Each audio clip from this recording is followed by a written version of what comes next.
नमस्कार दोस्तों, स्वागत है आप सभी का पाथफाइंडर पर। बासमती राइस को लेकर जो जीआई टैग की कंट्रोवर्सी चल रही थी, इसमें आई एम श्योर आपको मालूम होगा कि भारत और पाकिस्तान के बीच में विवाद काफी लंबे टाइम से चल रहा है। लेकिन इसमें अब एक नया प्लेयर भी एंट्री ले चुका है। नेपाल ने भी यहां पे इंडिया के द्वारा जो किया गया दावा है जीआई टैग को लेकर, उसको उन्होंने कंटेस्ट किया है। आप यहां पे देख सकते हैं, आज से लगभग 10 महीने पुरानी ये खबर है, जुलाई 2021 की, जब ये चीज सामने आई थी कि इंडिया और पाकिस्तान के बीच में जो विवाद है वो काफी ज्यादा बढ़ चुका है, बल्कि यह विवाद यूरोपियन यूनियन तक भी पहुंच चुका था। नाउ क्या हुआ कि रिसेंटली नेपाल ने भी यहां पे भारत के दावे को खारिज करने की कोशिश करी है। उन्होंने भी यहां पर कहा है कि जो भारत बासमती राइस को लेकर जीआई टैग की इंटरनेशनल लेवल पे डिमांड कर रहा है वो यहां पर गलत है।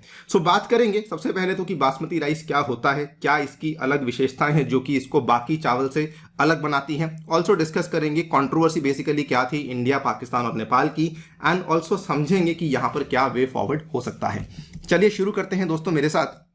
मेरा नाम है अनिरुद्ध। यदि आप लोग इस लेक्चर की पीडीएफ को डाउनलोड करना चाहते हैं तो यहां पर दिए गए टेलीग्राम चैनल के माध्यम से कर सकते हैं। इसके अलावा आप लोग जुड़ सकते हैं using this particular handle on the Unacademy app as well. Also आपको बताना चाहूंगा कि अनअकैडमी आपके लिए नए ऑफर्स लेकर आई है, जिसमें कि अगर आप लोग अपना यूपीएससी की तैयारी को शुरू करना चाहते हैं 18 महीने का जो कोर्स है वो आपको पड़ेगा 57,496 रुपीज का, प्रोवाइडेड आप लोग अन्य यूपीएससी कोड का इस्तेमाल करते हैं, जिसमें कि आपको 20% का डिस्काउंट मिलेगा और साथ में आपको 3 मंथ्स का एक्सटेंशन भी यहां पर अवेलेबल करवाया जाएगा। अगर आप लोग अन्य यूपीएससी कोड इस्तेमाल करते हैं दोस्तों तो आपको यहां पर ये वाले एक्स्ट्रा बेनिफिट्स भी मिलेंगे on top of the discount, जो कि मैंने आपको अभी बताया। मेरी पर्सनल गाइडेंस और व्हाट्सएप ग्रुप में भी आपको ऐड करवाया जाएगा। राइट, सबसे पहले बासमती राइस की जो मेन विशेषता है उसको समझ लेते हैं। इसकी जो डेफिनेशन है दोस्तों ये दी गई है अपेडा के द्वारा। अपेडा क्या चीज है? भारत में काम करने वाली agriculture produce export development agency है, जिसमें कि इन्होंने बताया है कि किसी भी चावल को बासमती तभी कहा जाएगा अगर उसकी जो लेंथ है वो कम से कम 6.61 mm की हो और उसकी जो ब्रेड्थ है वो कम से कम 2 mm की होनी चाहिए। ठीक है, यहां पर इन्होंने कहा कि लेंथ होनी चाहिए 6.61 की, ब्रेथ होनी चाहिए 2 mm की। ये सबसे प्रमुख विशेषता है। इसके अलावा और भी मैट्रिक्स हैं लेकिन वो इतने इंपॉर्टेंट नहीं है। लेंथ और ब्रेथ की विशेषता सबसे इंपॉर्टेंट है। अगर ऐसा होता है तब जाकर उसको हम बासमती कहते हैं, और इसीलिए बासमती एक लॉन्ग स्लेंडर यानी कि पतला और लंबा एरोमेटिक राइस यानी कि खुशबूदार राइस होता है, which is traditionally grown in the Indian subcontinent for the centuries. When I am saying Indian subcontinent तो बेसिकली ये ऐसा नहीं कि केवल भारत के अंदर ही उगाया जा रहा है। इसकी जो आप ऐसा मान लीजिए इसकी जो ग्रोथ है वो हमें कुछ कुछ डिस्ट्रिक्ट्स ऑफ इंडिया एंड कुछ कुछ डिस्ट्रिक्ट्स ऑफ पाकिस्तान में देखने को मिल जाती है। So it is geographically exclusive to certain districts of India as well as Pakistan. Now आपको बता दूं बिफोर वी मूव फॉरवर्ड कि इंडिया जो है वो काफी लंबे टाइम से बासमती राइस का लार्जेस्ट प्रोड्यूसर बना हुआ है, बल्कि दुनिया भर में जितना भी बासमती राइस बनता है उसमें 70% ऑफ आउटपुट जो है वो केवल और केवल भारत के द्वारा ही यहां पर प्रोड्यूस करवाया जाता है। हमारी जो सालाना प्रोडक्शन है, जो हमारी सालाना उत्पादन है, ये ऑलमोस्ट एक्सीड करता है 50 लाख मेट्रिक टन को, and the export of the basmati variety was around ₹30,000 crore in FY 2020। और आप देखिए महामारी के आने के बाद भी यानी कि 2021 का यानी कि FY 2021 में भी भारत का जो एक्सपोर्ट हुआ था वो लगभग 29,849 करोड़ का हुआ था, जिसमें कि आप देख सकते हैं ज्यादा गिरावट हमें देखने को नहीं मिली। कहने का मतलब साफ है कि भारत के अंदर उगाया जाने वाला जो बासमती राइस है इसकी डिमांड दुनिया भर में बहुत ज्यादा बनी हुई है। अगर डिमांड बनी हुई है ऑब्वियसली कुछ ना कुछ मैट्रिक्स तो होंगे जिसके बेसिस पे पूरी दुनिया भारत का बना हुआ चावल खाना चाहती है। आप यहाँ पे देख सकते हैं कि 2020-2021 में भी आपकी जो डिमांड है ये काफी ज्यादा बढ़ी हुई थी। और ये भी आप देख सकते हैं हमारे बायर्स बेसिकली कौन है, तो बासमती के जो बायर्स हैं वो सबसे ज्यादा हमें मिडिल ईस्ट के लोग हैं, उसके बाद यूरोपियन यूनियन के लोग हैं, उसके बाद यूएस के लोग हैं, और उसके बाद कुछ कुछ यहाँ पे हमें और कंट्रीज भी देखने को मिल जाती हैं। नाउ बेसिकली क्या हुआ कि यह विवाद शुरू होता है लगभग आज से 25 साल पहले। उस टाइम पे क्या हुआ था, विवाद बेसिकली शुरू हुआ था इंडिया और यूएसए के बीच में। 1997 की बात है। यूएस की एक ऑर्गेनाइजेशन थी जिसका नाम था राइस टेक कॉर्पोरेशन। इन्होंने क्या किया, इन्होंने अपने देश में 2 तरह के बासमती राइस को मार्केट करना शुरू कर दिया। एक तरह का जो बासमती राइस था उसका नाम था टेक्समती, दूसरी तरह का बासमती राइस उसका नाम था कसमती। इन्होंने यूएस में इसको मार्केट कैसे किया कि जो टेक्समती है ये बेसिकली एक अमेरिकन स्टाइल बासमती राइस है और जो कसमती है ये आपका इंडियन स्टाइल बासमती राइस है। इस तरीके से इन्होंने इसको यहां पर मार्केट करना शुरू कर दिया और इन्होंने बहुत ज्यादा स्मार्टनेस, बहुत ज्यादा चालाकी दिखाई। सितंबर 1997 में इसी पर्टिकुलर कंपनी ने, राइस टेक कंपनी ने, इस पर्टिकुलर चीज के लिए पेटेंट भी ऑब्टेन कर लिया, applied for and also obtained the patent for these commodities. जब ये चीज हुई ऑब्वियसली इनके ऊपर बहुत सारे आरोप लगाने शुरू हुए और ये आरोप सबसे पहले भारत ने ही लगाया। इन्होंने कहा कि आप जैसे जो बड़ी बड़ी कंपनीज हैं ये बायो पायरेसी कर रही हैं और डेवलपिंग कंट्रीज को यहां पर आप लोग पीछे धकेलने की कोशिश कर रही हैं। इन्होंने कहा कि developing countries termed this a piracy of emerging Nations indigenous products. Now हम भी जानते हैं कि बासमती केवल भारत में उगाया जा रहा था, तो USA had no business entering this particular patent वाला जो आपका चीज था, लेकिन फिर भी उन्होंने जानबूझ के ये वाली चीज यहां पे करी गई थी। इसके बाद क्या हुआ, इंडिया ऑब्वियसली इस चीज को लेकर काफी गुस्सा हुआ, जिसके चलते एक छोटा सा डिप्लोमेटिक क्राइसिस शुरू हुआ between India and the USA, जिसमें कि इंडिया ने बल्कि यूएसए को चेतावनी दी कि अगर आपने अपने पेटेंट को वापस नहीं लिया तो हम लोग इस पूरे के पूरे मुद्दे को डब्ल्यूटीओ में ले जाकर भी आपको घड़ीसेंगे। जब ये चीज सामने आई ऑब्वियसली यूएस गवर्नमेंट का बहुत बड़ा प्रेशर बना। उसके बाद क्या हुआ कि यूनाइटेड स्टेट्स का जो पेटेंट एंड ट्रेडमार्क ऑफिस है उन्होंने पेटेंट के फैसले को रिव्यू किया एंड आगे जाकर के राइस्टेक का जो पेटेंट उनको दिया गया था वो उनको यहां पर गंवाना पड़ा। दे लॉस्ट और withdrew most of the claims of the patent, जिसके चलते ये वाला जो अब प्रोडक्ट था इसको किसी के द्वारा पेटेंट नहीं किया गया था। नाउ क्या होता है, नाउ इंडिया रियलाइजेस कि अगर हमने खुद का इसको कोई टैग वगैरह नहीं दिया तब तक हमें इस तरह के क्राइसिस दोबारा देखने को मिल सकते हैं। और दोस्तों वहां से कहानी शुरू होती है ज्योग्राफिकल इंडिकेटर की। अभी तक हमने भारत में कभी भी किसी चीज को जीआई टैग नहीं दिया था, इस चीज को लेकर ना ही कोई कानून था। सो यहां पर क्या हुआ, after winning the first battle of basmati rice India started the process to register its basmati rice in the international market. उन्होंने कहा कि हम लोग अब हमारे बासमती राइस को इंटरनेशनल मार्केट में रजिस्टर करवाना चाहते हैं। लेकिन यहां पर बाधा पहले क्या आई, डब्ल्यूटीओ के जो ट्रिप्स के कानून हैं उन्होंने कहा कि अगर आप किसी भी प्रोडक्ट को अंतरराष्ट्रीय मार्केट में उसको रजिस्टर करवाना चाहते हैं तो उसके लिए the product must be protected under the geographical indication laws of that country first. So India ने सोचा कि हमारे पास जीआई को लेकर कोई कानून नहीं है, सो इसके लिए सबसे पहले हम लोग जीआई को लेकर कानून लेकर आते हैं। ये बात है 1999 की। गवर्नमेंट ऑफ इंडिया ने इस चीज को समझा, इसका कॉग्निजेंस लिया and the Indian GI legislation was drawn up soon thereafter. So basmati rice is the main reason जिसकी वजह से आज हमारे भारत में हमें जीआई टैग देखने को मिलता है, जिसकी वजह से इतने सारे जो प्रोडक्ट्स हैं उनको जीआई टैग मिलता है एंड जिसकी वजह से यूपीएससी के जो एस्पिरेंट्स हैं उनको ढेर सारे जीआई टैग्स को याद करना पड़ता है।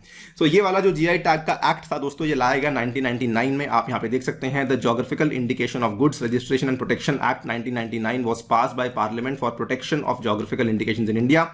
एंड क्योंकि इंडिया खुद भी एक डब्ल्यूटीओ का मेंबर था, उन्होंने इस एक्ट को एनैक्ट किया to comply with the agreement on trade related aspects of intellectual property rights, popularly called as TRIPS. ठीक है, आई होप यहां तक आपको कहानी समझ आ गई होगी। नाउ ट्रिप्स के अकॉर्डिंग जीआई बेसिकली क्या करता है, ये आइडेंटिफाई करता है किसी गुड को as originating in the territory of a member and only authorised users are allowed to use the popular product name. यानी कि अगर हमने ट्रिप्स के अकॉर्डिंग कानून पास कर दिया, अगर हमने कानून पास कर दिया है, बासमती को जीआई टैग के अंदर कवर कर दिया है, यानी कि अब बासमती का जो नाम है ये दुनिया में कोई भी और इस्तेमाल नहीं कर पाएगा। ये ज्योग्राफिकल इंडिकेटर हमने भारत को यहां पर दे दिया था। ये पूरा का पूरा कानून था जो कि मैंने आपको यहां नहीं समझाने वाला हूं कि बेसिकली क्या होता है। यहां से ये कानून स्टार्ट होता है, फाइलिंग एन एप्लीकेशन, एंड यहां तक ये चीज चलती है। ये इसका लास्ट पॉइंट है, बीच में बहुत सारी स्टेजेस आती हैं। इन सभी स्टेजेस को पार करवाने के बाद किसी भी चीज को जीआई टैग दिया जाता है।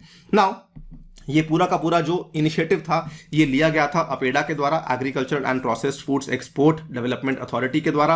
एंड 2008 में इन्होंने एप्लीकेशन को फाइल किया कि जीआई टैग दिया जाना चाहिए for basmati rice grown in 77 districts of 7 states, जिसमें कि Punjab, Haryana, western UP, Uttarakhand, Delhi and Jammu and Kashmir fall करती हैं। एंड दोस्तों बहुत लंबी लड़ाई के बाद 8 साल के बाद 2016 में देखने को मिला GI tag for basmati rice of 7 states got approved.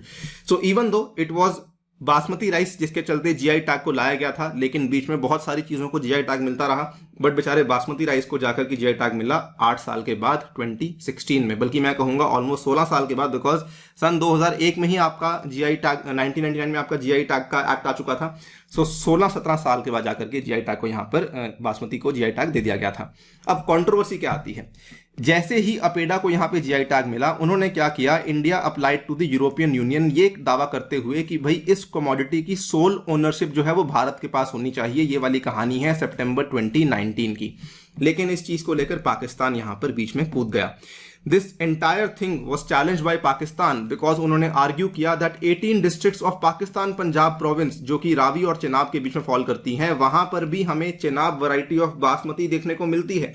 तो उसका क्या, उस चीज को लेकर हम भी दावा कर सकते हैं कि हमारा भी जीआई टैग होना चाहिए, क्योंकि इंडिया ने जीआई टैग कहा है, तो हम भी कह सकते हैं कि हमारे पास भी बासमती उगाने का यहाँ पे एरिया अवेलेबल है।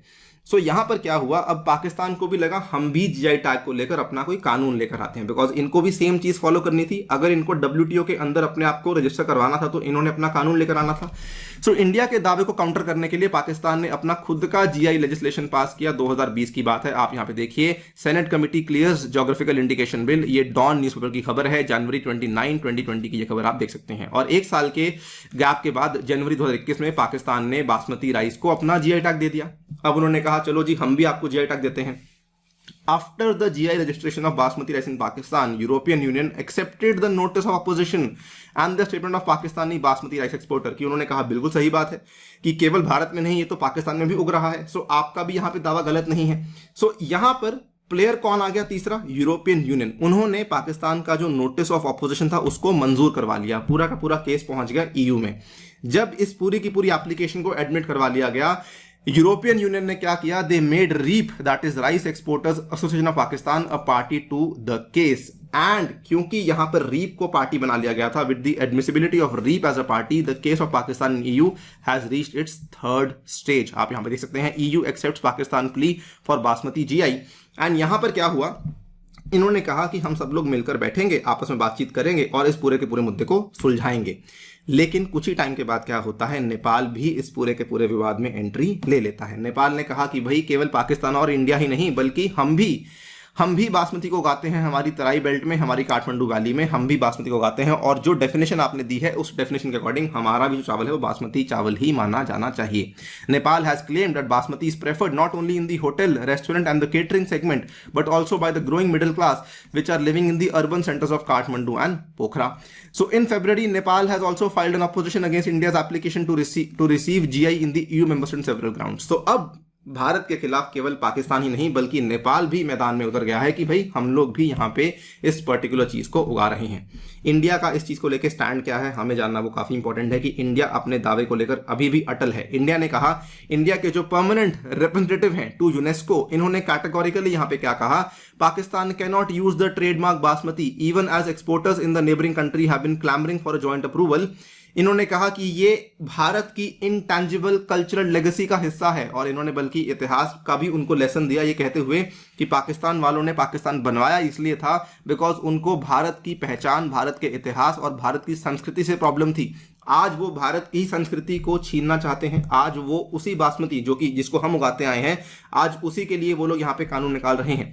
इन्होंने कहा अगर आपको उगाना है आप उगाइए, हमें कोई तकलीफ नहीं है, कोई दिक्कत नहीं है, लेकिन आप बासमती वर्ड का जो नाम है, जो ये फ्रेज है, उसको आप लोग इस्तेमाल नहीं कर सकते। I think the same argument goes for Nepal also कि आपको उगाना है उगाइए, लेकिन ट्रेडमार्क जो बासमती का है वो हमारे पास है because as per the WTO TRIPS law, as per the domestic GI law, हमने इस ट्रेडमार्क को पहले क्लेम कर लिया था, आपसे बहुत साल पहले इस ट्रेडमार्क को हमने क्लेम किया था। ऑब्वियसली हमने भी देखा कि पाकिस्तान के द्वारा जो जीआई कानून निकाला गया था वो केवल एक रिएक्शन कानून था to the India's claim for GI tag.